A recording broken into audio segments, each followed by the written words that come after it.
போய் என்னத்துக்கு போய் மீட்கணும்? அந்த சபையில் இருக்கிற உரிமையை அவங்களுக்கு கொடுக்கணும்.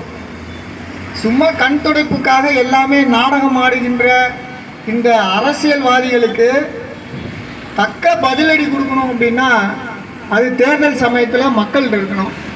இங்கே பார்த்தீங்கன்னா உண்மையான தோழர்கள் இவ்வளோ பேர் தான் இருப்போம்.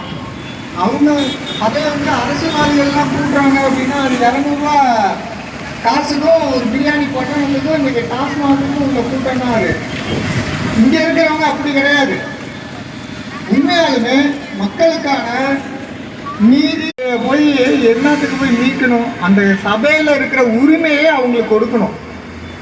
சும்மா கண் துடைப்புக்காக எல்லாமே நாடகம் ஆடுகின்ற இந்த அரசியல்வாதிகளுக்கு தக்க பதிலடி கொடுக்கணும் அப்படின்னா அது தேர்தல் சமயத்தில் மக்கள்கிட்ட இருக்கணும். இங்கே பார்த்தீங்கன்னா உண்மையான தோழர்கள் இவ்வளோ பேர் தான் இருப்போம். அவங்க அதே அரசியல்வாதிகள்லாம் கூட்டுறாங்க அப்படின்னா அது 200 ரூபா காசுக்கும் ஒரு பிரியாணி பொட்டணத்துக்கும் இன்றைக்கி டாஸ்மாகுக்கும் உள்ள கூட்டம்னா அது. இங்கே இருக்கிறவங்க அப்படி கிடையாது.